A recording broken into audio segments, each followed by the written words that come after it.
Hello കൂട്ടുകാരെ, ഇന്ന് നമ്മൾ ഉണ്ടാക്കാൻ പോകുന്നത് വെണ്ടയ്ക്ക പുളിശ്ശേരി. അതിന് വേണ്ട എന്തൊക്കെയാണെന്ന് ചോദിച്ചു കഴിഞ്ഞാൽ 4 പച്ചമുളക്, പിന്നെ ഒരു 5-6 വെണ്ടയ്ക്ക, കുറച്ച് ചെറുള്ളി, പിന്നെ ഒരു 10 അല്ലി വെളുത്തുള്ളി, പിന്നെ ഒരു നെല്ലിക്ക വലിപ്പത്തിലുള്ള പുളി.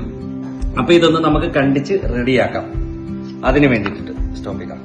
പിന്നെ ഞാൻ ഇൻട്രൊഡ്യൂസ് ചെയ്യുന്നത്, ഞാൻ ആമസോണിൽ നിന്ന് ഓൺലൈനിൽ നിന്ന് കുറച്ച് കത്തികൾ മേടിച്ചായിരുന്നു. ഒറ്റ സെറ്റിൽ വന്നാണ്. ലാഭമാണ്. നല്ല അടിപൊളി കത്തികളാണ്. അഗാറോ എന്നാണ് പേര്. നല്ല കാർബൺ മെറ്റൽ വെച്ചിട്ടുണ്ടാക്കിയ കത്തിയാണ്. നല്ല സൂപ്പർ കത്തിയാണ്. ഇതിന്റെ ഒരു 5 വെർഷൻ വരും ഇതിന്റെ. അപ്പൊ 5 എണ്ണം ഉണ്ട്. അത് ഞാൻ കാണിച്ചേക്കാം നിങ്ങൾക്ക് വേണമെങ്കിൽ മേടിക്കാം.